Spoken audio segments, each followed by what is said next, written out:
राधे राधे आप सभी को। नमस्ते, गुड मॉर्निंग। तो आप सभी कैसे हैं? उम्मीद है कि सभी लोग मन लगा के पढ़ रहे होंगे और तैयारी बढ़िया से कर रहे होंगे आप लोग, क्योंकि पीजीटी तो जिनका है आज से उनके लिए केवल और केवल 45 दिन समय एकदम गिन के बचा है। और माने तो 30 दिन समय है, सितंबर भर ही। अक्टूबर को तो छोड़ ही दीजिए, वो तो एग्ज़ाम का 15 दिन रहेगा, वो कब कैसे बीतेगा उसकी वो तो गिनती में ही नहीं आएगा। आपके पास बचा है केवल ये 30 दिन का सितंबर। जिनको पीजीटी देना है और जिनको टीजीटी देना है उनके लिए भी समय ज़्यादा नहीं है। 90 दिन 100 दिन जो आपके पास समय है यही है, इससे अधिक समय नहीं है। और जैसे पीजीटी बीतेगा फिर टीजीटी में देर नहीं लगेगा, बहुत जल्दी लगेगा। कितना जल्दी आ गया, क्योंकि समय बीतते देर लगता है। अभी देखिए पीजीटी का लग रहा था, बताओ अक्टूबर कितना जल्दी आ गया। अभी लगता था 2025 शुरू हुआ है, नया साल आया है, 25 ख़त्म होने वाला है। ये 3-4 महीने बचे हैं, ये साल आपका चला जाएगा, 26 आ जाएगा। तो समय बहुत तेज़ी से बीतता है और आपके पास ये साल है, ये मौका है कुछ करके दिखा देने का। बहुत लोगों के पास ये मौका नहीं है कि उनका अगला साल बेहतर हो, उनका अगला साल बदले। साल हर साल बदलते हैं, ये साल किस्मत बदलने वाला है। तो किस्मत बदलेगा मेहनत से, मेहनत करेंगे रिजल्ट बनेगा, हर परीक्षा में रिजल्ट बनेगा, ये जान लीजिए। और ये सोच के भी देना होता है, ये नहीं कि हमारी इसकी तैयारी नहीं, उसकी तैयारी नहीं, इसमें हमारा बनेगा नहीं बनेगा। ये मान के देना है हम जिस एग्ज़ाम में बैठेंगे उसका रिजल्ट बनना चाहिए। बस एक जिद्द होनी चाहिए, ये नहीं कि आलसी की तरह चलो कोई बात नहीं, फेल हुए अनुभव बटोरेंगे। क्या करेंगे अनुभव लेके? फेल का अनुभव नहीं, पास की खुशी चाहिए, रिजल्ट बनने की खुशी चाहिए, उसके बाद बहुत अनुभव आ जाता है। फेलियर वाला अनुभव मत बटोरने के चक्कर में पड़िएगा। तो बस ये जिद्द होना चाहिए कि जिस एग्ज़ाम में बैठे उसका रिजल्ट आना चाहिए। कैसे आएगा? मेहनत से आएगा। और सब कुछ संभव है, हम ही आप जैसे लोग रिजल्ट बनाते हैं, कोई दूसरे ग्रह से एलियन नहीं आता है। बस ये है कि जो मेहनत को स्वीकार करता है वो रिजल्ट बनाता है, जो जिद्दी होता है वो बनाता है, जो त्याग करता है वो बनाता है। कहा जाता है ना, राजा की कुर्सी सबको नहीं मिल सकती है। चंद्रगुप्त ने कहा था चाणक्य से कि राजा बनना इतना कठिन क्यों है, तो चाणक्य ने कहा था इतना कठिन नहीं होता तो हर घर में राजा होते। तो इतना कठिन नहीं होता टीचर बनना, तो हर घर की औरतें आज क्यों किचन में होती, हर घर के पुरुष क्यों आज प्राइवेट नौकरी में जाके 12-12 15-15 घंटे की। देख रही क्या स्थिति है प्राइवेट वालों की, सुनेंगी उन लोगों का तो रोना आ जाएगा। 15-20 घंटे काम करो, फिर एक उम्र 40 के बाद निकाल दिया जाता है आपको, क्योंकि आप अब उनके काम लायक नहीं रहते हैं। तो क्या स्थिति है, 15-20 हज़ार रुपया के लिए आपको 15 घंटे प्राइवेट में काम कराया जाता है। तो बहुत बुरी स्थिति है। और लेकिन क्यों? क्योंकि वो लोग पढ़ाई में मेहनत नहीं किए, वो लोग यहाँ की मेहनत उनको कम लगी, और यहाँ की मेहनत कम लगी उनको लगा नहीं वहाँ चलो अच्छा कर लेंगे, यहाँ मन नहीं लगा तो वहाँ भी मेहनत और करना पड़ गया। तो इससे अच्छा यहीं कर लिया जाए। पूरा जीवन जब तक जिएंगे तब तक आपका जीवन एकदम आराम से जाएगा, एक सम्मानजनक, एक बहुत अच्छी नौकरी, मतलब जीने की वजह मिलेगी जीवन में, लगेगा कुछ सार्थक हो गया मेरे साथ। टीचर बनेंगे आप, बहुत बढ़िया नौकरी है। मैं तो आप लोगों को केवल कोचिंग पढ़ा रही हूँ, आप लोग मुझसे जुड़े हैं क्लास से, बैच से, ऐप से, और मुझे बहुत खुशी होती है। मुझे लगता है कि मेरा सौभाग्य है आप लोगों को पढ़ाना। और ऊपर से आप लोग इतने अच्छे हैं कि बताया नहीं जा सकता। आप लोग सब लोग बहुत अच्छे हैं और इतने पॉजिटिव हैं, इतनी अच्छी से बातें मानते हैं। मुझे सच में नहीं लगता था कि ऐसे लोग होते होंगे, नहीं लगता था कि मेरे लोग बातें भी सुनेंगे। मुझे नहीं लगता था कि किसी को डांट देंगे और आदमी समझ जाएगा कि ये हमारी भलाई के लिए हमको डांटा गया है। लेकिन आप लोग हैं बहुत अच्छे से चीज़ों को समझते हैं, बहुत समझदार हैं और अपनी बातों को भी बहुत अच्छे से रखते हैं। और मुझे बहुत खुशी होती है। मुझे लगता है कि आप लोगों को पढ़ाने का मुझे, या बताने का, या कुछ भी आप लोगों के लिए मैं कर सकूं, ये मेरा ये लक ही है कि मैं आप लोगों से जुड़ी हूँ। मुझे भी नहीं पता होगा कि मेरा ये पहला बैच है या आखिरी बैच है इसके आगे, क्योंकि मेरा केवल कोचिंग पढ़ाना ही ये टारगेट तो नहीं है, आप लोगों को भी पता होगा। तो लेकिन मैं इसमें अपना 100% दे रही हूँ, क्योंकि पता नहीं आगे क्या होगा। तो मैं चाहती हूँ जो लोग मुझसे जुड़े हैं उनको मैं एकदम बेस्ट दूँ, उनको लगे कि हाँ हम में बदलाव हुआ। और जो लोग मेहनती हैं, जो लोग एकदम 90% पे हैं, बस उनको 10% का धक्का चाहिए और वो लोग रिजल्ट बना लेंगे। मैं चाहती हूँ वो 10% उनको मैं दूँ और वो रिजल्ट बनाए, क्योंकि बहुत लोग आप लोगों में से हैं जिनका रिजल्ट बन सकता है। और आप लोग क्यों कमज़ोर हो गए, थोड़ा सा भटक गए? क्योंकि आप लोग सही दिशा में नहीं चले। पढ़े तो आप लोग बहुत, सही दिशा में, सही रणनीति से सही चीज़ें नहीं पढ़े, कभी टेस्ट को इतना महत्व नहीं दिए, इसीलिए आप लोग कमज़ोर हो गए। नहीं तो आप लोग 200 250 जो भी लोग जुड़े हैं, ऐसा कोई नहीं है कि किसी ने कम पढ़ा है, सब पढ़े हैं। लेकिन वही है, सब यूट्यूब पे बस क्लासें देखे हैं, सब इस कोचिंग उस कोचिंग बस किए हैं, सही दिशा नहीं मिली है कि हमको यही पढ़ना है, यहीं से नौकरी मिलेगी। तो बस ये थोड़ा सा भटकाव आप लोगों के पास आया था, जो कि अब दूर हो जाएगा धीरे धीरे। बहुत हद तक हुआ है, आप लोग बातें सुनते हैं, सुधार किए हैं। क्योंकि हमको 10 दिशा नहीं चाहिए होती, हमको एक दिशा, एक रणनीति चाहिए होती है, और उसी पे चल के हमको अपना रिजल्ट बनाना होता है। तो आप बनाएंगे। तबीयत ख़राब थी मेरी, उसके बाद आप लोगों ने बहुत अच्छे से पढ़ा और परेशान भी आप लोगों ने बहुत कम ही किया मुझे। और मौसमी बुखार जानते ही हैं, सबको, आप लोगों को भी हो रहा था कई दिनों से, और हमारे यहाँ भी पूरे जिस मकान में रहते हैं सबको हो गया था। किसी को मलेरिया हो गया, किसी को डेंगू, किसी को टाइफाइड, किसी को बुखार से, जुकाम से परेशान है। तो सबको कई दिनों से हो रहा था। मैं बहुत बच बच के रह रही थी कि मुझे कुछ ना हो भगवान, मुझे पढ़ाना है, लेकिन सबको हो जाएगा और मुझे ना हो, ऐसा हो नहीं सकता है। बुखार मुझे बहुत जल्दी होता है, क्योंकि इम्यूनिटी सिस्टम थोड़ा उतना मजबूत नहीं है।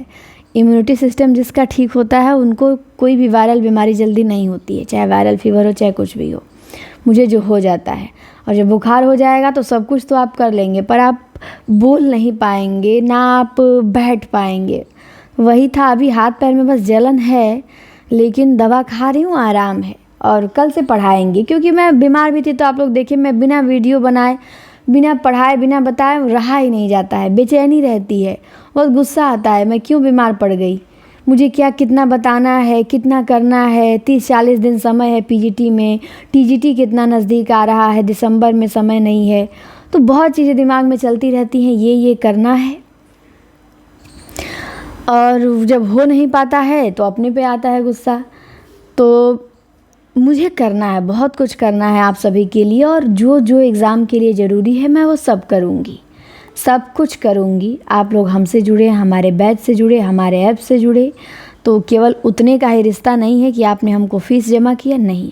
मेरा रिश्ता तब तक रहेगा जब तक आपका रिजल्ट नहीं बनेगा। मेरा लक्ष्य तब तक पूरा नहीं होगा जब तक आप सभी सफल नहीं होंगे। मेरा सफल रिजल्ट लक्ष्य केवल एक ही है, आपका रिजल्ट बने। जिस दिन रिजल्ट आए और मैं आपका रोल नंबर सर्च करूं, उसमें दिख जाना चाहिए, बस ये मेरी जिद्द है। तो ये होगा, ये संभव है। असंभव नाम की कोई दुनिया में चीज़ नहीं होती है। और मेहनत, इससे बड़ा कोई हथियार नहीं है कि आपको कोई पीछे कर दे, यदि आप मेहनती हैं, जिद्दी हैं। तो मैंने बस मेहनत करना सीखा है, और मेहनत को ही मैंने भगवान माना है। मेरे लिए जो कुछ है वो मेहनत ही है। और मैं आपको भी बताती हूँ, आप करिए, आप मेहनत करेंगे, आपको सब कुछ मिलेगा। आप जो सोचेंगे नहीं, आपको वो भी मिलेगा, बस आप मेहनती हैं तो। और मेहनत कीजिए अपनी पहचान बनाने के लिए। अब नहीं करेंगे तो कब करेंगे हम मेहनत? तो ये समय है एकदम लड़ने का, पूरी ताकत के साथ लड़ने का, ठीक। तो अब पेपर आज आप लोगों को गया होगा, दोनों बैच में हमारे पेपर गया है। समाज से स्पेशल आज पेपर था। मैंने ये सोचा है कि हर हफ्ते में अब आप लोगों को एक पेपर व्याकरण स्पेशल जाएगा, क्योंकि व्याकरण में मुझे पता है आप सभी व्याकरण में, जो 100 ला रहे हैं वो भी व्याकरण में अच्छे नहीं हैं, जो 99 आ रहे हैं उनका भी व्याकरण में मुझे डर है कि ये कहीं पेपर में ना अटक जाएं, जो 60 ला रहे हैं वो भी व्याकरण से पीछे हो रहे हैं।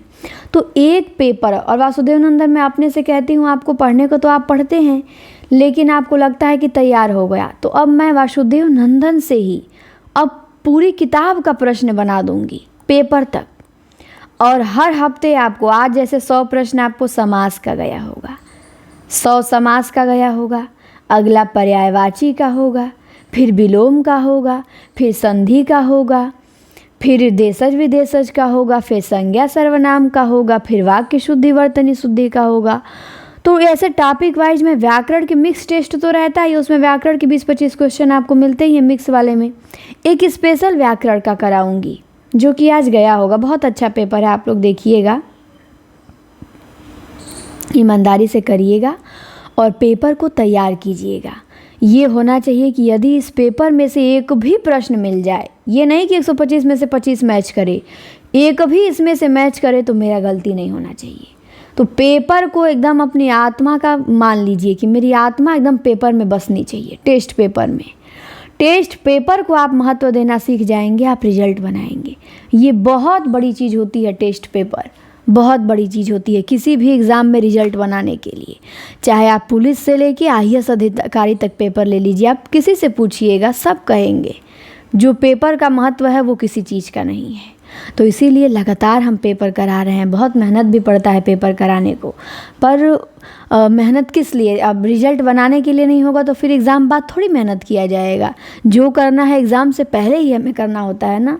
अब एग्ज़ाम के बाद मैं थोड़ी आपको ये कहूँगी अरे देखिए ये करना था मैं नहीं कर पाई, नहीं, मैं चाहती हूँ मैं सब कुछ कर लूँ, तो किया जाएगा। बस आपको क्या करना है, जो चीज़ें मैं दे रही हूँ, जो कंटेंट दे रही हूँ, जैसे बता रही हूँ, आँख बंद करके पढ़िए और मन लगा के पढ़िए और रिज़ल्ट अच्छा पेपर में, हर टेस्ट पेपर में सोचिए कि मैं टॉप पे रहूँ, मुझे कोई पीछे न कर पाए, रैंक 1 मेरा ही हो, जब मैं नाम ले तो रैंक 1 मेरा हो।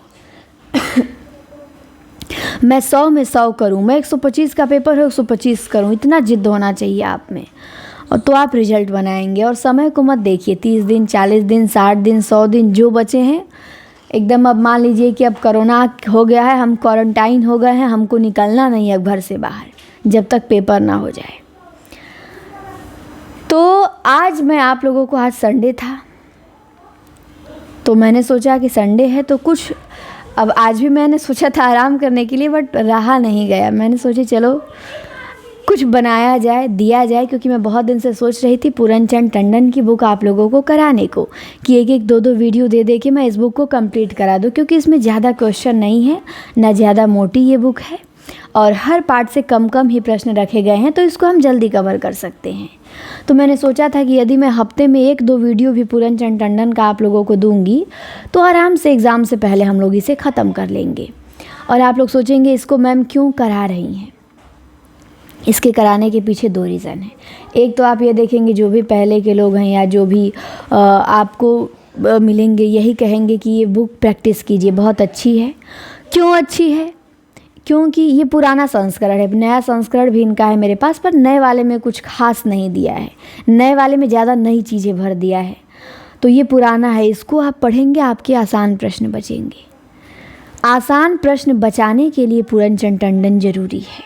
और ऐसा नहीं है, इसके हर भाग से आपको 2-3 क्वेश्चन ऐसे मिलेंगे जो एकदम आपके लिए नए होंगे, आपको पता नहीं होगा और वो एग्ज़ाम में पूछा जा सकता है, क्योंकि प्रैक्टिस सेट में इनका बहुत महत्व है। तो मैं चाहती हूँ कि जो भी अच्छी अच्छी चीज़ें हैं मैंने आपको यूथ कराया, ये भी करा दूँ, ज़्यादा नहीं है, समय रहेगा प्रतियोगिता साहित्य भी कराऊंगी, अपना प्रैक्टिस सेट भी मैं कराई। और हमारा प्रैक्टिस सेट तो मैं कही हूँ कि उसको लेंगे तो उसमें सारी किताबों का संग्रह ही है जो मेरा प्रैक्टिस सेट है। तो इसीलिए मैंने सोचा था, बहुत दिन से मेरे मन में ये चल रहा था। और आप लोग ये मत सोचिएगा कि मैम बहुत सारी चीज़ें आप शुरू कर देती हैं। अरे चीज़ें शुरू होंगी तभी तो ख़त्म होगी। जब हम बहुत सारी चीज़ें शुरू करेंगे तभी तो वो एक दिन ख़त्म होगा। अब सोचेंगे नहीं एक चीज़ ख़त्म होगी तभी दूसरा शुरू करेंगे, पता चलेगा एग्ज़ाम आ जाएगा। नहीं, हमें सब चीज़ें साथ लेके चलनी होती है। हर पार्ट से प्रश्न आते हैं ना, 6 पार्ट हैं। हम सोचेंगे जब पूरा एक पार्ट कंप्लीट करेंगे तभी दूसरे पार्ट पे जाएंगे, पता चलेगा तब तक पहला भूल जाएगा। तो हमें साथ लेके चलना होता है। तो धीरे धीरे सारी चीज़ें पूरी होंगी, नोट्स रिवीजन वाला भी पूरा हो जाएगा, उसकी टेंशन आप लोग ना लीजिए। जो चीज़ें मैं शुरू करती हूँ उसको पूरा करना मेरी जिम्मेदारी होती है, उसको मैं पूरा करती ही करती हूँ। आप लोगों को बस आराम से पढ़ना है, रिलैक्स मोड में धैर्य के साथ एकदम मेहनत करना है। तो चलिए अब समझा दिए आप लोगों को, क्योंकि 2 दिन से बातें नहीं हुई थी, बताना भी था, बहुत चीज़ें बतानी थी, क्योंकि ज़रूरी होता है बताना। हम बताएंगे ही नहीं तो बिना बताए ही तो आप लोग इधर उधर भटक रहे थे। जब आप लोग जानेंगे चीज़ें तभी तो आप लोग सही दिशा में सही से पढ़ेंगे, आपको पता चलेगा क्या पढ़ना है, कैसे पढ़ना है। तो ये हिंदी साहित्य का इतिहास है। आदिकाल हम देखेंगे, रचनाकार देखेंगे, जिसमें 110 के आसपास प्रश्न रखे हैं पूरनचंद टंडन आदिकाल से। और हाँ, ये भी बता दें, जिनको हमारा प्रैक्टिस सेट ऑर्डर करना हो या हमारे किसी भी बैच से जुड़ना हो तो आप इसी नंबर पे कांटेक्ट करके जुड़ सकते हैं। 94 52 86 93 35। टीजीटी पीजीटी की फ़ीस मात्र 999 है। एलटी ग्रेड की 1999 है। दोनों बैच से जुड़ेंगे तो 2500 में है। और केवल आपको पीडीएफ टेस्ट चाहिए तो वो 500 में है। केवल पीडीएफ टेस्ट आपको डेली मिलेगा। और हमारे बैच में जुड़ेंगे टीजीटी पीजीटी में, एलटी में लाइव क्लासें होंगी, लाइव प्रैक्टिस सेट होगा, सॉल्यूशन होगा और आपको डेली मॉक टेस्ट मिलेगा और डेली पीडीएफ टेस्ट मिलेगा। मॉक टेस्ट भी हमारे यहाँ होता है ऑनलाइन। तो बहुत चीज़ें होती हैं। आप सभी जुड़ें, परीक्षा नज़दीक है। बहुत जगह आपने जुड़ा, पढ़ा, एक बार यहाँ भी जुड़ के देखिए। तो नंबर इसी पे कांटेक्ट करके, संपर्क करके आप सभी जुड़ सकते हैं। तो आइए अब हम क्वेश्चन पे देखते हैं और पढ़ते हैं। चलिए, तो आप लोग केवल प्रश्न पे ध्यान देंगे, क्या बताया जा रहा है, क्या प्रश्न पूछा गया है। तो प्रश्न है, श्रावकाचार किस कवि की रचना है। तो आपको पता है कि श्रावकाचार जो रचना है वो देवसेन की है। किसकी है श्रावकाचार? देवसेन की। दोहा कोश के रचयिता कौन है? तो दोहा कोश के रचयिता हैं सरहपा। दोहा कोश के संपादक पूछेगा तो प्रबोध चंद बागची हैं, लेकिन रचयिता पूछेगा तो सरहपा हैं। भारतेश्वर बाहुबली रास किसकी रचना है? तो ये शालिभद्र सूरि की है। भारतेश्वर बाहुबली रास किसकी है? शालिभद्र सूरि की। परमात्म प्रकाश व योगसार ये किसकी रचनाएं हैं? दो ठो। तो ये जोइंदू की रचना है। परमात्म प्रकाश व योगसार किसकी रचना है? दोनों याद रखिएगा। योगसार भी केवल पूछ सकता है, परमात्म प्रकाश भी पूछ सकता है। तो जोइंदू की है। जोइंदू से प्रश्न 21 में बना था। वर्ण रत्नाकर के रचयिता कौन हैं? तो ज्योतिश्वर ठाकुर हैं। वर्ण रत्नाकर ये मैथिली का आद्य गद्य ग्रंथ है। भाषा सर्वेक्षण ये किसकी रचना है? तो ये ग्रियर्सन की है। भाषा सर्वेक्षण। हिंदी साहित्य का प्रथम इतिहास इस्तवार दला लिटरेट्यूर एंदुई हिंदुस्तानी ये किस भाषा में लिखा गया? तो ये फ्रेंच भाषा में लिखा गया। इस प्रैक्टिस सेट का पढ़ने का एक ही उद्देश्य है, आसान प्रश्न बचाना। ये आपके आसान प्रश्न नहीं गलती होने देगी परीक्षा में, ये जान लीजिए। और बहुत ज़रूरी है, जो चीज़ें आपको आसान लगती हैं वो आपकी आंखों के सामने से ज़रूर गुजरनी चाहिए एग्ज़ाम से पहले, नहीं तो एग्ज़ाम में वही गलती होगा। जिसे आसान समझ के इग्नोर करेंगे वही वहाँ जाके कंफ्यूज करेगा। तो इसीलिए आसान प्रश्न बचाने के लिए पूरनचंद टंडन का जो पुराना संस्करण है वो ज़रूरी है और मैं सारा कराऊंगी इसे। तो भाषा सर्वेक्षण ग्रियर्सन की है और ताशी का जो इतिहास इस्तवार दला लिटरेचर है ये फ्रेंच भाषा में लिखा गया है। इसके बाद है सच्चे अर्थों में माना जाने वाला हिंदी साहित्य का पहला इतिहास the modern vernacular literature of Hindustan के रचयिता कौन हैं? तो जॉर्ज ग्रियर्सन हैं। सच्चे अर्थों में माना जाने वाला हिंदी साहित्य का पहला इतिहास ग्रंथ है ग्रियर्सन का, जो अंग्रेजी भाषा में है the modern vernacular literature of Hindustan. इसके बाद बहुत अच्छा प्रश्न बनता है, इसे भी बहुत लोग कन्फ्यूजन में गलती कर देते हैं। हिंदी भाषा में लिखा जाने वाला हिंदी साहित्य का प्रथम इतिहास ग्रंथ कौन सा है? तो वो शिव सिंह सरोज है। हिंदी भाषा में लिखा जाने वाला हिंदी साहित्य का प्रथम इतिहास ग्रंथ शिव सिंह सरोज है। इसके बाद उत्तर अपभ्रंश को पुरानी हिंदी किसने कहा?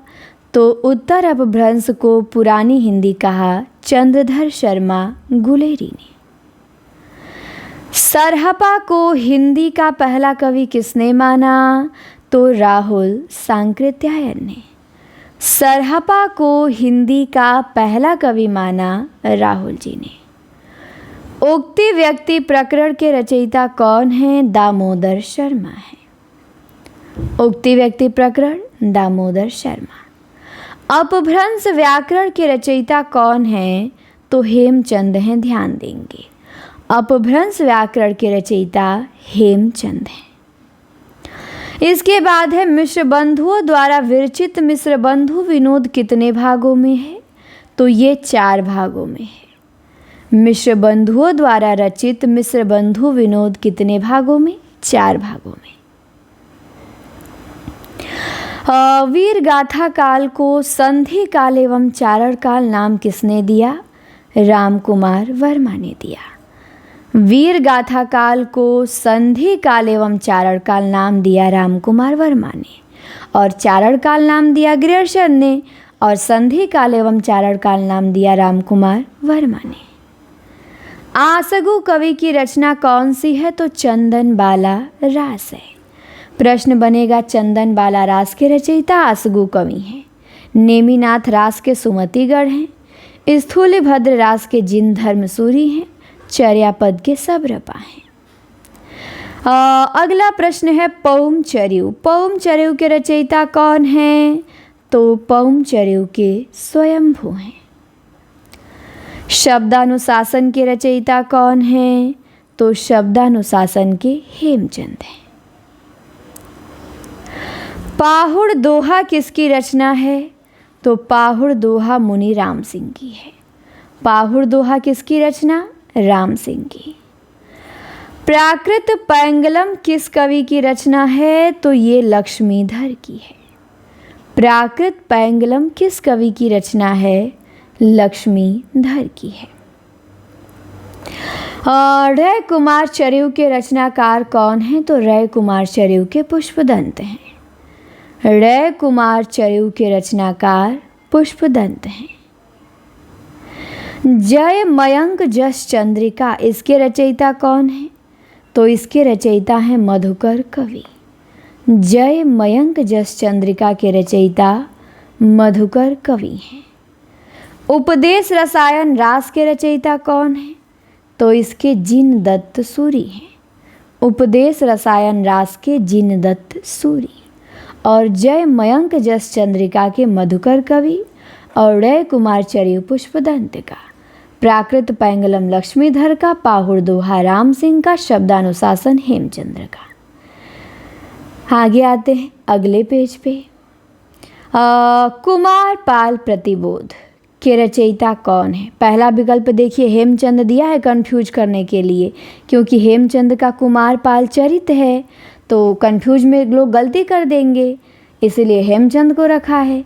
लेकिन हमको पता है कि कुमार पाल चरित हेमचंद का है। कुमार पाल प्रतिबोध पूछेगा तो हम सोम प्रभु सूरी बताएंगे। आदिकाल को आदिकाल नाम किसने दिया? तो आदिकाल को आदिकाल नाम दिया हजारी प्रसाद द्विवेदी ने। आदिकाल को वीरगाथा काल नाम किसने दिया? तो वीरगाथा काल नाम दिया शुक्ल जी ने। आदिकाल को सिद्ध सामंत काल नाम किसने दिया? तो सिद्ध सामंत काल नाम दिया राहुल सांकृत्यायन ने। केवल आपको ध्यान से सुनना है, और अब लिखना चाहे तो रफ पे लिखते भी रहेंगे और दिमाग में फिट होगा। आई बिल्कुल इग्नोर मत करिएगा, आसान समझ के इसे एक भी प्रश्न इग्नोर मत करिएगा। इसे इग्नोर करेंगे जिस प्रश्न को, वो प्रश्न आपसे बदला ले लेगा गलती करवा के। तो चाहे आसान प्रश्न हो चाहे कठिन हो, पूरे तन्मयता के साथ उस पर ध्यान देना है। तो आदिकाल को सिद्ध सामंत काल राहुल सांकृत्यायन ने नाम दिया। इसके बाद है कि महावीर प्रसाद द्विवेदी ने आदिकाल को क्या नाम दिया है? तो महावीर प्रसाद द्विवेदी ने आदिकाल को बीजवपन काल नाम दिया है। पश्चिमी हिंदी का विकास किस अपभ्रंश से माना जाता है? तो सौरसेनी अपभ्रंश से। पश्चिमी हिंदी किससे है? सौरसेनी से। पूर्वी हिंदी अर्धमागधी अपभ्रंश से है, और पश्चिमी हिंदी सौरसेनी अपभ्रंश से। इसके बाद है बघेली। बघेली बोली का संबंध किस उपभाषा से है? तो बघेली का संबंध पूर्वी हिंदी से है। आपको पता है अवधी, बघेली, छत्तीसगढ़ी, ये 3 पूर्वी हिंदी की उपबोलियाँ हैं। तो बघेली बोली का संबंध पूर्वी हिंदी से है। पूर्वी हिंदी का उद्भव किस अपभ्रंश से माना जाता है? तो पूर्वी हिंदी का उद्भव अर्ध मागधी अपभ्रंश से माना जाता है। खड़ी बोली या कौरवी का संबंध किस उपभाषा से है? तो आपको पता है खड़ी बोली, ब्रजभाषा, राजस्थानी, ये सब पश्चिमी हिंदी से निकली हुई हैं। तो खड़ी बोली या कौरवी जिसे नाम दिया गया है उसका संबंध किस उपभाषा से है? पश्चिमी हिंदी से। उपभाषाएं कितनी हैं? 5 हैं। बोलियां कितनी हैं? 18 हैं। 18 बोलियां किसी न किसी 5 उपभाषा में से निकली हैं। अवधी बोली का संबंध किस उपभाषा से है? तो अवधी का संबंध है पूर्वी हिंदी से। किससे है अवधी का संबंध? पूर्वी हिंदी से। खड़ी बोली का उद्भव सौरसेनी के किस रूप से हुआ? अपभ्रंश के किस रूप से हुआ? ये ध्यान देना है। तो खड़ी बोली का उद्भव सौरसेनी अपभ्रंश के उत्तरी रूप से दिया है। अब विकल्प कठिन बनाना चाहेगा तो डाल देगा सौरसेनी के उत्तरी रूप से, सौरसेनी के दक्षिणी रूप से, सौरसेनी के पश्चिमी रूप से। आप कंफ्यूज हो जाएंगे। तो आपको ध्यान देना है कि खड़ी बोली का उद्भव अपभ्रंश के किस रूप से हुआ है? तो सौरसेनी के उत्तरी रूप से हुआ है। इसके बाद है हिंदी की कितनी उपभाषाएं हैं? तो हिंदी की 5 उपभाषाएं हैं। कितनी उपभाषाएं? 5 अभी मैंने बताया। हिंदी क्षेत्र की कुल बोलियां कितनी है? 18 हैं। पश्चिमी हिंदी के अंतर्गत कितनी बोलियां आती हैं? तो 5 बोलियां आती हैं। पूर्वी हिंदी में 3 आती हैं, पश्चिमी हिंदी में 5 बोलियां आती हैं। इसके बाद है भोजपुरी बोली। पश्चिमी हिंदी में 5 कौन कौन सी आती हैं? एक तो आपका खड़ी बोली हो गया, एक ब्रजभाषा, एक हरियाणवी या बांगरू, एक राजस्थानी हो गया, और एक है 5वीं कोई छूट रही है, एक कोई छूट रहा है। भोजपुरी बोली किस क्षेत्र से बोली जाती है? तो विकल्प दिया है दरभंगा, आजमगढ़, पटना, पूर्णिया। तो जो भोजपुरी बोली है वो बोली जाती है आजमगढ़ में। दरभंगा में तो आपका मैथिली है, पटना में मगही है, पूर्णिया में भी मैथिली है। और आजमगढ़, मऊ, बलिया, गाजीपुर, बनारस, छपरा, ये सब भोजपुरी के क्षेत्र हैं। एक मुझे लग रहा था कन्नौजी हमारा छूट रहा था। उसमें पश्चिमी उपभाषा, पश्चिमी हिंदी की उपभाषाएं में खड़ी बोली, ब्रजभाषा, कन्नौजी, हरियाणवी, राजस्थानी, 5 हो गया। यही 5 उसकी बोलियां हैं पश्चिमी हिंदी की। पश्चिमी हिंदी उपभाषा है। आगे आइए, आगे देखेंगे। मैथिली बोली का क्षेत्र है तो मैथिली का मुंगेर है। गोरखपुर भोजपुरी, लखनऊ अवधी, और मुंगेर हमारा मैथिली का क्षेत्र है। चंपारण में आपका भोजपुरी है। इसके बाद है भारतेंदु जी, शुक्ल जी, प्रसाद जी, प्रेमचंद जी, दिनकर जी। इनका संबंध किस बोली क्षेत्र से है? तो भोजपुरी से। भारतेंदु जी आपके काशी के थे, काशी में भोजपुरी है। प्रसाद जी भी काशी के थे, काशी में भोजपुरी है। प्रेमचंद भी आपके काशी के थे, भोजपुरी है। शुक्ल जी अगोना बस्ती के थे, वहाँ भी कुछ क्षेत्र में भोजपुरी बोली जाती है। तो ये लोगों का जो संबंध है वो किस बोली क्षेत्र से है? भोजपुरी बोली क्षेत्र से है। इसके बाद है कि भाषा विज्ञान में प्रायः किन उपभाषाओं को हिंदी माना जाता है? तो हिंदी माना जाता है पश्चिमी हिंदी व पूर्वी हिंदी की उपभाषाओं को। पश्चिमी हिंदी और पूर्वी हिंदी जो उपभाषाएं हैं इन्हें हिंदी माना जाता है। अपभ्रंश में स्वरों की संख्या, बहुत बढ़िया प्रश्न है। कितने अच्छे अच्छे देखिए प्रश्न दिए हैं इसमें। तो अपभ्रंश में स्वरों की संख्या 8 है। कितनी है? 8 है। अपभ्रंश में कौन से व्यंजन नहीं थे? तो ट, ठ, ज्ञ, त्र, र, स थे, लेकिन ये ड और ढ ये वाले नहीं थे। तो ये ध्यान देंगे, बहुत अच्छा प्रश्न है। अपभ्रंश में कौन से व्यंजन नहीं थे? ड, ढ। इसके बाद है हिंदी की प्रथम रचना किसे मानेंगे, तो हिंदी की प्रथम रचना मानेंगे देवसेन की श्रावकाचार को, जो 933 ईस्वी में लिखा गया, 250 दोहे हैं। तो हिंदी की पहली रचना देवसेन की श्रावकाचार है। आदिकाल को वीर काल की संज्ञा देने वाले आलोचक कौन हैं, तो आदिकाल को वीर काल की संज्ञा देने वाले हैं विश्वनाथ प्रसाद मिश्र। इसके बाद है हिंदी साहित्य के विभिन्न कालों का काल विभाजन करके नामकरण करने वाले प्रथम इतिहासकार कौन हैं, तो ग्रियर्सन है। आपको पता होगा सबसे पहले नामकरण का प्रयास ग्रियर्सन ने ही किया है। सबसे पहले काल विभाजन भी ग्रियर्सन ने किया है, इसीलिए सच्चे अर्थों में इन्हीं का इतिहास पहला माना जाता है।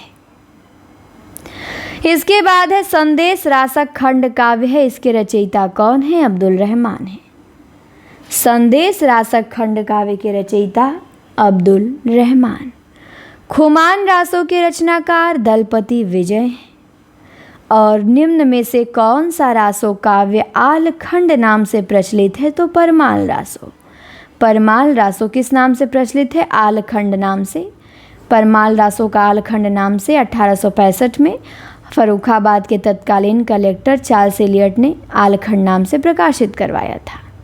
और परमाल रासो नाम से नागरिक प्रचारणी सभा से श्याम सुंदर दास ने इसका प्रकाशन कराया था। इसके बाद है निम्न में से मूलतः गेय रासो काव्य कौन सा है। देखिए कितना अच्छा प्रश्न है। गेय रासो काव्य कौन सा है, तो बिसलदेव रासो है। गेय रासो काव्य कौन सा, बिसलदेव रासो। लोक गेय पूछेगा तो परमाल रासो, यहाँ गलती कर देते हैं कई लोग।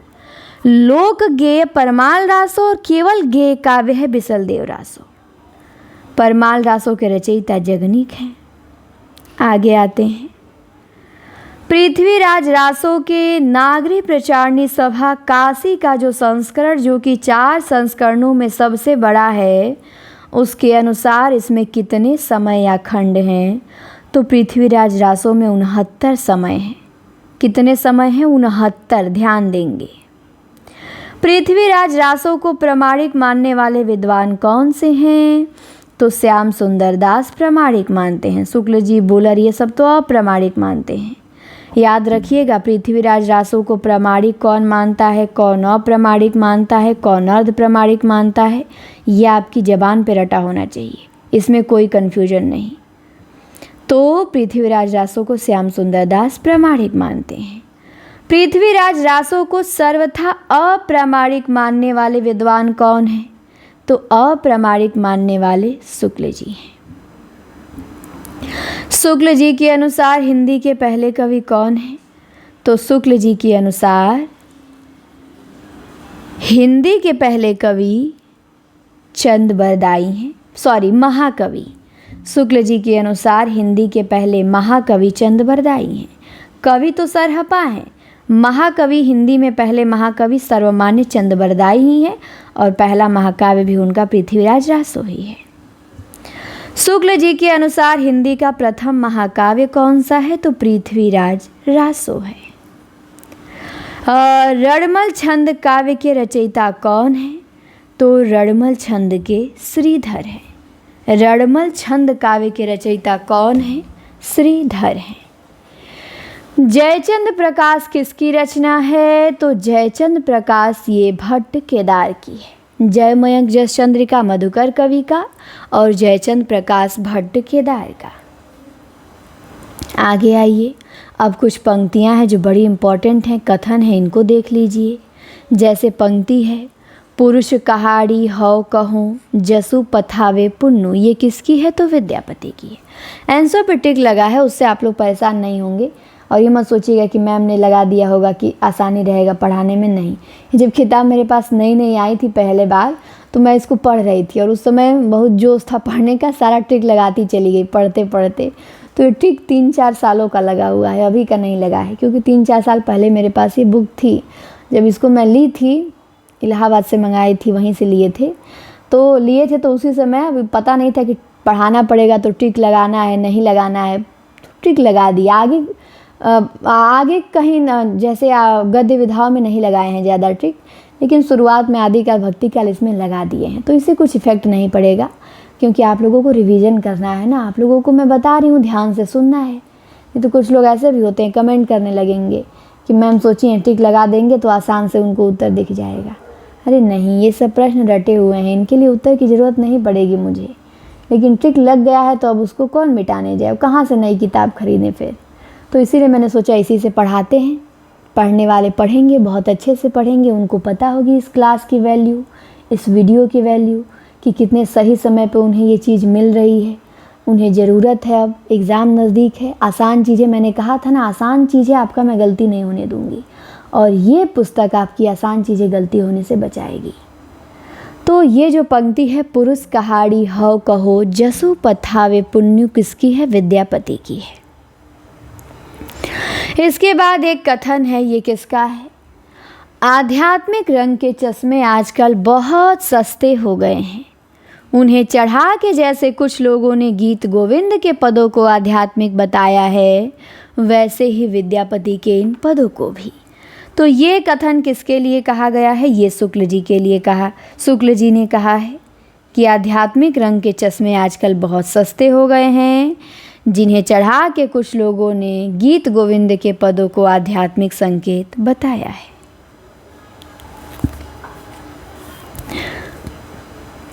ये कथन शुक्ल जी का बड़ा फेमस है, ध्यान देंगे। इसके बाद एक पंक्ति आती है, 12 बरिस ले कूकर जीवे अरु 13 ले जिए सियार, अब बरस 18 छत्री जीवे आगे जीवन को धिक्कार।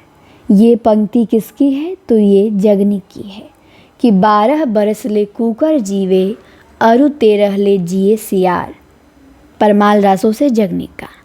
इसके बाद एक कथन है, बहुत अच्छा कथन है कि साहित्य प्रत्येक देश की जनता की चित्तवृत्ति का संचित प्रतिबिंब है। तो चित्तवृत्ति वाला कथन हमारे शुक्ल जी कहते हैं। इसके बाद है, प्राकृत की अंतिम अपभ्रंश अवस्था से हिंदी साहित्य का आविर्भाव किसने माना? तो प्राकृत की अंतिम अपभ्रंश अवस्था से हिंदी साहित्य का आविर्भाव माना शुक्ल जी ने। किसने माना? शुक्ल जी ने माना, ध्यान देंगे। इसके बाद है, एक नार ने अचरज किया सांप मार पिंजरे में दिया। ये किसकी पंक्ति है? तो ये तो अमीर खुसरो की है। एक नार ने अचरज किया सांप मार पिंजरे में दिया, किसकी है? अमीर खुसरो की। इसके बाद है, देसिल बैना सबजन मिठा तय तैसन जपो हट्ठा। ये पंक्ति किसकी है? तो ये विद्यापति की है। इसके बाद है, अवधू रहिया हाटे बाटे रूप बिरज की छाया, तजिबा काम क्रोध लोभ मोह संसार की माया। बहुत अच्छी पंक्ति है, किसकी है? तो गोरखनाथ की है। अवधू रहिया हाटे बाटे रूप बिरज की छाया, किसकी? गोरखनाथ की। इसके बाद पंक्ति है, भला हुआ जो मारिया। क्या है? भला हुआ जो मारिया बहिड़ी महारा कंतु। ये पंक्ति हेमचंद्र की है। भला हुआ जो मारिया बहिड़ी महारा कंतु, हेमचंद। इसके बाद है, पुस्तक जल्हड़ हाथ दे चली गज्जन नृपकाज। ये तो चंद्रबरदाई का है, जब अपनी पुस्तक पृथ्वीराज रासो अधूरी छोड़ के जाते हैं अपने पुत्र जल्हड़ को सौंप के। 71 समय पृथ्वीराज रासो का लिखे थे चंद्रबरदाई, आगे के 8 समय उसके जल्हड़ पूरा करते हैं। तो ये उन्हीं की पंक्ति है, पुस्तक जल्हड़ हथ दे चली गज्जन नृपकाज। इसके बाद गोरखनाथ के गुरु का नाम क्या था? तो इनके गुरु का नाथ था मत्स्येंद्रनाथ। गोरखनाथ के गुरु कौन थे? तो इनके गुरु थे मत्स्येंद्रनाथ। इसके बाद एक कथन है कि 84 सिद्धों में बहुत से कछुए, चमार, धोबी, डोम, कहार, लकड़हारे, दर्जी तथा बहुत से शूद्र कहे जाने वाले लोग थे, अतः जाति पाति के खंडन तो वे आप ही थे। ये किसका कथन है? तो ये शुक्ल जी का है। ये किसका है? शुक्ल जी का है कि 84 सिद्धों में बहुत से कछुए, चमार, धोबी, डोम, कहार, लकड़हारे, दर्जी तथा बहुत से शूद्र कहे जाने वाले लोग थे, अतः जाति पाति के खंडन तो वे आप ही थे। इसके बाद एक पंक्ति है, किसकी है? जहि मन पवन न संचरई, रवि शशि नहीं पवेश, अतहि बट चित विश्राम करूं, सरेह कही अवेश। तो ये पंक्ति सरहपा की है। जहि मन पवन न संचरई, रवि शशि नहीं पवेश, किसकी? सरहपा की। इसके बाद है कि पहले जैसे गाथा या गाहा कहने से प्राकृत का बोध होता था, वैसे ही पीछे दोहा या दूहा कहने से अपभ्रंश या लोक प्रचलित काव्य भाषा का बोध होने लगा। तो ये कथन शुक्ल जी का है कि जैसे पहले गाथा या गाहा कहने से किसका बोध होता था? प्राकृत का, और दोहा या दूहा कहने से अपभ्रंश का। चंद बरदाई किसके दरबारी कवि थे? तो चंद बरदाई पृथ्वीराज के दरबारी कवि थे। किसके? पृथ्वीराज चौहान के। सिद्धों की संख्या कितनी मानी जाती है? तो सिद्धों की संख्या 84 मानी जाती है। नाथों की संख्या कितनी मानी जाती है? तो 9 मानी जाती है। चर्यापद के रचयिता कौन है? तो चर्यापद के रचयिता हैं शबरपा। चर्यापद के शबरपा है। इसके बाद एक कथन है, ये किस आलोचक का है कि जिस समय मुसलमान भारत में आए थे, उस समय सच्चे धर्म भाव का बहुत कुछ हास हो चुका था और परिवर्तन के लिए बहुत बड़े धक्कों की आवश्यकता थी। तो ये कहते हैं शुक्ल जी कि जिस समय मुसलमान भारत में आए थे, उस समय सच्चे धर्म भाव का बहुत कुछ हास हो चुका था और परिवर्तन के लिए बहुत बड़े धक्कों की आवश्यकता थी। बहुत अच्छे अच्छे कथन दिए गए हैं, शुक्ल जी का है। इसके बाद है शुक्ल जी का हिंदी साहित्य का इतिहास। प्रथमतः हिंदी शब्द सागर की भूमिका में किस शीर्षक से प्रकाशित हुआ? तो हिंदी साहित्य का विकास नाम से। ये ध्यान देंगे कि जो शुक्ल जी का इतिहास था, उसका पहले नाम हिंदी साहित्य का विकास था। वो हिंदी साहित्य की शब्द सागर की भूमिका लिख रहे थे, तो भूमिका लिख रहे थे तो उसका नाम हिंदी साहित्य का विकास लिखे थे। लेकिन बाद में उनको लगा ये तो इतिहास हो गया है, तो बाद में उसका नाम इतिहास कर दिया गया। तो उससे पहले उसका नाम हिंदी साहित्य का विकास था। ध्यान देंगे। एक बार ये कथन देखिए, बहुत बढ़िया है। इसको मैं कम्युनिटी में भी एक दिन पोस्ट की थी। हजारी जी का कथन पूछा जा सकता है। कहते हैं हजारी जी कि हिंदू समाज में नीची से नीची समझे वाली जाति भी अपने से नीची एक और जाति ढूंढ लेती है। तो ये हजारी जी का है। हमको पढ़ाई में यही देखना है। हम पढ़ाई में अपने से कमज़ोर लोगों को देखते हैं, उन्हें मत देखिए। आप हमेशा अपनी तुलना तेज लोगों से करिए। आप यदि 60 में है तो ये मत सोचिए हम 70 वाले को पीछे करेंगे ना। लक्ष्य बड़ा होना चाहिए। जो 99 किया है, 98 किया है, उसे पीछे करेंगे। तो नीचे से नीचे लोगों को नहीं देखना है, ना उनको तलाशना भी, ना उनको खोजना है। आपको केवल जीवन में ऊंचा देखना है, आगे देखना है। हमें आगे बढ़ना है ना। आप आगे देखेंगे, समाज भी आगे बढ़ेगा, आप खुद आगे बढ़ेंगे। और जो बड़े मतलब हमेशा अब कंपटीशन भी करेंगे, और छोटे लोगों से क्या फ़ायदा करके। छोटा वैसे कोई होता नहीं है, बट मैं समझा रही हूँ कि अगर आपको अपनी तुलना करनी है तो उन लोगों से करिए जो तेज़ हैं। उनको पीछे करने की जिद होनी चाहिए कि आज जो रैंक 1 लाया है, आज मैं भले 25वें रैंक पे हूँ, 30वें पे हूँ, लेकिन बहुत जल्दी 1 हफ्ते बाद ही मैं इसको पीछे करूँगा या पीछे करूँगी। 1 हफ्ते बाद उसके जगह पे मेरा नाम रहेगा या उसके बराबरी में मैं जाके खड़ा होऊंगी। ये जिद होना चाहिए। तो हम लोग देखते हैं, अरे हम चलो हमसे भी कमज़ोर लोग हैं, अभी हम तो बहुत तेज़ हैं। नहीं, ये नहीं देखना है। हमेशा अपने से आगे वाले लोगों को देखना है और उनसे तुलना करनी है, उनको पीछे करने की जिद करना है। तो ये हजारी जी का कथन है, बहुत अच्छा है। हिंदी काव्यधारा के रचयिता कौन है? राहुल सांकृत्यायन है। हिंदी काव्यधारा के सांकृत्यायन जी। कयामस वध प्रसंग किस रचना के अंतर्गत आता है? तो पृथ्वीराज रासो के अंतर्गत आता है। इसके बाद मनहु कला ससभान कला 1600 बन्निया। ये पंक्ति किस रासो ग्रंथ की है? तो ये पृथ्वीराज रासो से है। मनहु कला ससभान कला 1600 बन्निया। पद्मावती समय, ये बड़ा इम्पॉर्टेंट है, ये जान जाइए कि ये गलती हो सकता है एग्ज़ाम में, भले आसान देखने में लग रहा है लेकिन जहाँ इसको आसान समझे पेपर में आपको धोखा देगा ये। पद्मावती समय देखेंगे, पद्मावत लगाएंगे, पहला विकल्प पे खतरनाक विकल्प रहता है, पद्मावत दिया भी है, देख रहे हैं आप लोग। मैं विकल्प रखती हूँ तो कहते हैं मैम जी कठिन रखती हैं आप, कन्फ्यूजन वाला। मैं नहीं, आयोग भी वैसे रखता है, हर जगह वैसे रखा जाता है जो भी अच्छी प्रैक्टिस सेट होती हैं। तो पद्मावती समय पृथ्वीराज रासो का एक भाग है। किसका? पृथ्वीराज रासो का। अपनी पहेलियाँ और मुकरियों के लिए कौन कवि प्रसिद्ध हैं? तो अमीर खुसरो हैं। मैथिल कोकिल के नाम से कौन जाने जाते हैं? तो विद्यापति जाने जाते हैं मैथिल कोकिल के नाम से। आदि काल में खड़ी बोली को काल की भाषा बनाने वाले प्रथम कवि कौन थे? तो आदि काल में खड़ी बोली को काव्य की भाषा बनाने वाले पहले कवि हमारे अमीर खुसरो थे। तो अमीर खुसरो पहले कवि हैं खड़ी बोली के, याद रखिएगा।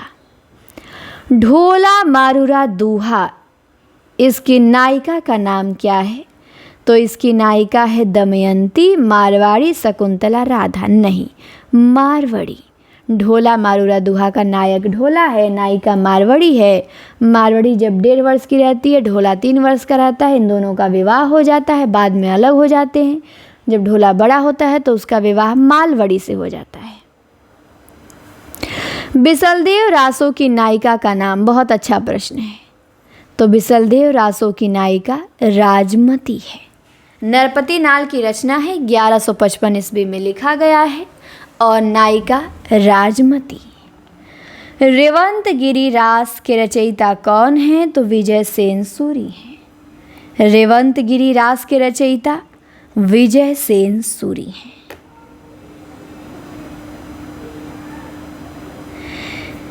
इसके बाद है गोरखबानी किस आलोचक का संपादित ग्रंथ है? तो गोरखबानी है डॉक्टर पीताम्बर दत्त बर्थवाल का।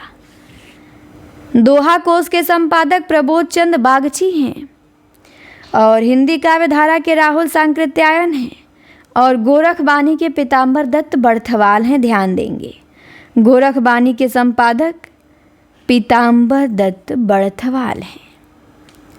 अभियंतर की त्यागे माया, दुबध्या मेटी सहज में रहे। ये पंक्ति किसकी है? ये गोरखनाथ की है। अभियंतर की त्यागे माया, दुबध्या मेटी सहज में रहे, किसकी है? गोरखनाथ की। याद रखेंगे, एक एक प्रश्न आपके लिए हीरे के समान है इसमें का। एक एक प्रश्न चुन चुन के रख लीजिए, इस हीरो को काम करेगा। तो अभियंतर की त्यागे माया, गोरखनाथ। अपभ्रंश को प्राकृताभास किसने कहा? तो अपभ्रंश को प्राकृताभास शुक्ल जी ने कहा। किसने कहा? शुक्ल जी ने कहा। इसके बाद है कि दोहा या दूहा, जिस प्रकार अपभ्रंश भाषा से संबंध है उसी प्रकार गाहा या गाथा का संबंध किससे है? तो गाहा या गाथा का संबंध है प्राकृत से। दोहा या दूहा किसका है?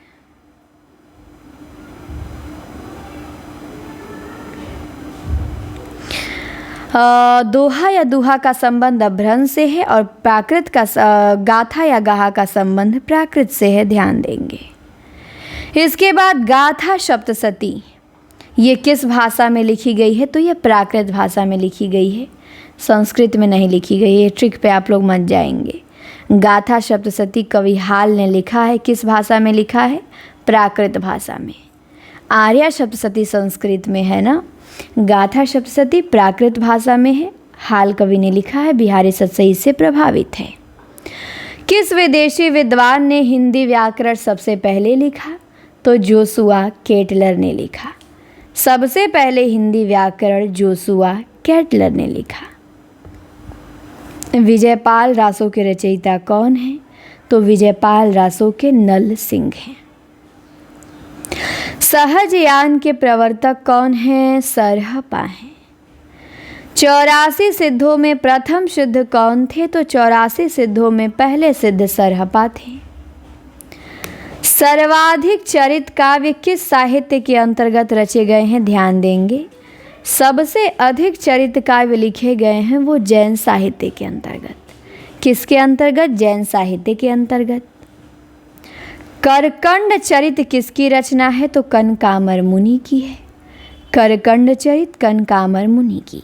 और कनक मंजरी किसका है? तो कनक मंजरी काशीराम का। कनक मंजरी काशीराम का और करकंड चरित कनकामर मुनि का, याद रखिएगा। इसके बाद है कि भारतीय भाषा में रचना करने वाले प्रथम इस्लाम धर्मावलंबी कवि। कितने अच्छे अच्छे प्रश्न दिए हैं, देखिए। तो भारतीय भाषा में रचना करने वाले प्रथम इस्लाम धर्मावलंबी कवि या प्रथम इस्लाम कवि हैं अब्दुल रहमान। किसी भी भारतीय भाषा में रचना करने वाले पहले मुस्लिम कवि अब्दुल रहमान हैं। पृथ्वीराज रासो को सुखसुखी संवाद के रूप में मानने वाले आलोचक कौन हैं? तो हजारी प्रसाद द्विवेदी हैं। पृथ्वीराज रासो को सुखसुखी संवाद के रूप में मानते हैं हजारी जी। किस हिंदी काव्य में सबसे पहले बारहमासा का वर्णन मिलता है? तो बिसलदेव रासो में। हिंदी में सबसे पहले बारहमासा मिलता है बिसलदेव रासो में, याद रखेंगे। किस माह से आरंभ होता है? कार्तिक मास से इसमें बारहमासा आरंभ होता है। पद्मावत में आषाढ़ मास से, बिसलदेव रासो में कार्तिक मास से। कीर्ति लता व कीर्ति पताका के रचयिता कौन हैं? तो विद्यापति हैं। कीर्ति पताका में शिव सिंह का वर्णन है, कीर्ति लता में कीर्ति सिंह का वर्णन है। और कीर्ति पताका अभी तक संपादित होकर प्रकाशित नहीं हुई है। और कीर्ति लता में जौनपुर शहर का भी वर्णन है। भाषा इन दोनों की अवहट है, पूछी जाती है। अपनी किस रचना को विद्यापति ने कहाड़ी कहा है? तो कीर्ति लता को विद्यापति ने कहाड़ी कहा है। मैं हिंदुस्तान की तूती हूँ, ये कथन किसका है? पंक्ति किसकी है? कि मैं हिंदुस्तान की तूती हूँ, अगर तुम वास्तव में मुझसे कुछ पूछना चाहते हो तो हिंदवी में पूछो। ये अमीर खुसरो कहते हैं, हिंदुस्तान की तूती यही हैं। शुक्ल जी का हिंदी साहित्य का इतिहास कब प्रकाशित हुआ? 1929 में। शुक्ल जी का हिंदी साहित्य का इतिहास 1929 में प्रकाशित हुआ। इसके बाद बहुत अच्छी पंक्ति है और ये प्रश्न बन सकता है तो नया हो जाएगा कि यह सिर नवे न राम को ना ही गिरियो टूट। ये पंक्ति किसकी है? तो चरणदास की है। यह सिर नवे न राम को ना ही गिरियो टूट, ये पंक्ति किसकी है? तो चरणदास की है, याद रखिएगा। यह सिर नवे न राम को किसका है? चरणदास का है। इसके बाद है कुटिल केश सुदेश पोह परिचिटात पिकसद। कुटिल केश सुदेश पोह परिचिटात पिकसद, ये पंक्ति रासो से चंद्रबरदाई, पृथ्वीराज रासो से चंद्रबरदाई की है। आदिकाल को अत्यधिक विरोधों और व्याघातों का युग किसने कहा? तो आदिकाल को विरोधों और व्याघातों का युग कहा हजारी प्रसाद द्विवेदी ने। आदिकाल को विरोधों और व्याघातों का युग किसने कहा? हजारी प्रसाद द्विवेदी ने कहा, याद रखेंगे। इसके बाद है आदिकाल को अपभ्रंश काल किसने कहा? तो धीरेन्द्र वर्मा ने कहा। आदिकाल को अपभ्रंश काल धीरेन्द्र वर्मा ने कहा। तो 111 प्रश्न आदिकाल से दिए हुए थे इसमें। अब इसके बाद भक्ति काल, तो देखिए क्लास में ख़त्म हो गया ना आदिकाल। और प्रश्न बहुत अच्छे हैं, अगर आप लोग लिखेंगे तो ज़्यादा बेहतर रहेगा। मतलब रफली लिखते रहिए, जिस पे आप मेरे प्रश्न नोट करते हैं रफली लिखते रहेंगे, या जो आपको मतलब जो भी जिस प्रश्न में लगे कि हाँ थोड़ा सा भी दम है लिख लीजिए। जो एकदम लगे कि ये तो जीवन में मुझसे गलती नहीं होगा उसे ही आप छोड़िएगा, बाकी तो आप लिखा करिएगा। लिखने की बहुत अच्छी आदत होती है, चाहे अच्छे से 1-2 बार सुन ही लीजिएगा। और बहुत अच्छा है, ये बहुत अच्छी चीज़ें शुरू की गई हैं। और जो भी अच्छा रहेगा, जो भी अच्छी चीज़ें आपके एग्ज़ाम के लिए रहेंगी वो सब आपको मिलेगा। तो पहले तो आज टेस्ट था, बढ़िया से टेस्ट दीजिएगा, मन लगा के पढ़िएगा। और कल से प्रयास करूँगी कि सारी क्लासें मेरी लाइव हो। बुखार ठीक हो जाएगा। अभी तो दवा से ठीक है, दवा छोड़ने के बाद पता चलेगा, लेकिन परेशान नहीं होंगे आप लोग, ये लगा रहता है। बुखार जुखाम आदमी जब तक शरीर मशीन है, एक मशीन चलेगा तो कभी न कभी ख़राब होता ही रहेगा। बीच में मशीन से ज़्यादा वर्क कराएंगे तो भी ख़राब होगा, या वायरल फीवर होते हैं तो सबको होगा, तो आपको कैसे छोड़ेगा। तो वो होते रहते हैं। तो ठीक है, फ़िलहाल बस हाथ पैर में जलन है, बाकी आराम है। और मैं पूरी कोशिश करूँगी कल से कि सब चीज़ें समय से हों, और मैं आपको हफ्ते में 1 या 2 वीडियो आप लोगों को प्रोवाइड कराऊंगी पूरनचंद टंडन से। और पीजीटी की परीक्षा से पहले मेरा पूरा टारगेट रहेगा इसे ख़त्म करने का। और सब चीज़ें ख़त्म होंगी, बस पढ़ते रहना है, अच्छे से पढ़ना है, विश्वास के साथ पढ़ना है, और ये मान के पढ़ना है कि हम रिजल्ट बनाने के लिए पढ़ रहे हैं। ये नहीं मान के पढ़ना है कि हम अगली भर्ती के लिए पढ़ रहे हैं या हम फेल हो गए तो नहीं। हम फेल क्यों होंगे, हम सबसे अधिक मेहनत करेंगे। अभी सर रात को समझा रहे थे ना, जब आपकी मेहनत का पलड़ा भारी रहेगा तो नौकरी को झुकना पड़ेगा। तो मेहनत के पलड़े को भारी करिए और रिजल्ट बनता है, बनेगा। हमेशा पॉजिटिव रहिए, आप जो सोचेंगे वैसा ही होगा, लेकिन उस सोचने को सार्थक बनाने के लिए आपको मेहनत करना पड़ेगा। तो आप सोचिए मेरा रिजल्ट बनेगा, क्यों नहीं बनेगा। फेल होने के लिए हम बने हैं ना, हार शब्द होना ही नहीं चाहिए जीवन में। जीत के लिए बने हैं हम, जीत के दिखाना है, अपने आप को साबित करना है।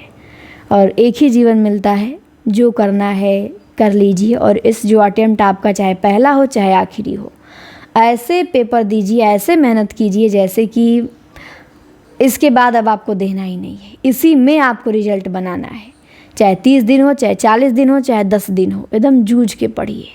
रिजल्ट बनेगा, नौकरी मिलेगी, विश्वास के साथ पढ़ेंगे। और टेस्ट पेपर को तो ईश्वर मान लीजिए, जो टेस्ट पेपर डेली दिया जा रहा है, बहुत अच्छे अच्छे पेपर मैं आप लोगों को बनाऊंगी, दूंगी। वासुदेव नंदन से अभी व्याकरण का हमेशा दिया करूंगी ताकि व्याकरण तैयार हो। काव्य शास्त्र के प्रश्न हो गए हैं लगभग, कुछ 200 बचे हैं और टाइप करने को, तो वो भी प्रैक्टिस कराऊंगी। कोई पार्ट आपका छूटेगा नहीं, ये जान लीजिए, कोई पार्ट नहीं छूटेगा। संस्कृत व्याकरण का भी स्पेशल टेस्ट आप लोगों को कराऊंगी, लेकिन वो कराऊंगी एग्ज़ाम और नज़दीक आएगा तो, क्योंकि अभी कराऊंगी तो संस्कृत व्याकरण भुला जाएंगे आप लोग। वो थोड़ा ऐसी चीज़ है ना, उसको एग्ज़ाम के टाइम में करो तो ज़्यादा बेहतर रहेगा। अभी आप लोग पढ़ते रहिए। आज तो मैंने कोई टाइम टेबल नहीं भेजा क्योंकि आज संडे था। आज आप लोग अपने हिसाब से जो मन वो पढ़िए, लेकिन पढ़िएगा, ये नहीं कि ना समय गवा दे, नहीं, समय मत गवाइएगा। 1-1 मिनट बहुत कीमती है। तो वीडियो को देखिएगा, शेयर करिएगा, क्लास कैसी लगी कमेंट में बताइएगा। और जो लोग हमारा प्रैक्टिस सेट मंगाना चाहते हैं, जिसमें 7,500 बहुविकल्पीय प्रश्न है, चैप्टर वाइज प्रैक्टिस सेट है, हर चीज़ को कवर किया गया है, आप मंगा सकते हैं। और जो लोग हमसे हमारे ऐप से जुड़ना चाहते हैं, हमसे क्लास के लिए, हमसे टेस्ट के लिए, मॉक टेस्ट के लिए, वो इसी नंबर पे संपर्क करें।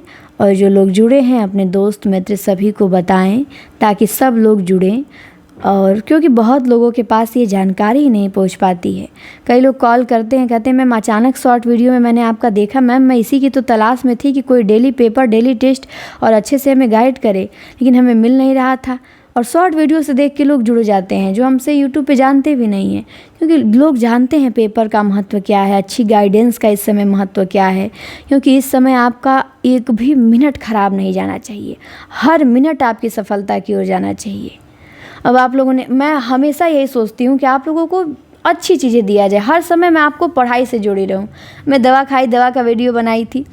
वीडियो बनाने में देखिए, एक तो शॉर्ट वीडियो में मैं उसमें ज़्यादा वो नहीं लगता है, टाइम लगता तो मैं नहीं बनाती। रचना लिखने में मतलब 10-15 मिनट लग जाता है एक शॉर्ट वीडियो बनाने में। तो अब मैं कुछ भी करती हूँ ना, मैं कहीं भी जाऊँगी ना, मेरे दिमाग में रचना घूमने लगती है। आज जब तक मैं उसे किसी से बताऊँगी नहीं ना, अनपढ़ होता रहेगा। मैं हॉस्पिटल में जाऊंगी तो याद आने लगेगा, हॉस्पिटल अंग्रेजी भाषा का शब्द है, और हॉस्पिटल से एक पंक्ति है इनकी, हॉस्पिटल से रचना याद आने लगी। मतलब जहाँ भी मैं जिसमें रहूँगी मुझे याद आने लगता है। और जब तक मैं उसे कहीं बता ना दूँ किसी को, तब तक संतुष्टि नहीं मिलेगी। मैं सोचती हूँ मुझे याद आया, आपको पता होना चाहिए, क्योंकि फालतू चीज़ें तो मैं याद करती नहीं हूँ। मैं छाट के चीज़ें इंपॉर्टेंट ही याद करती हूँ, वही याद आता है।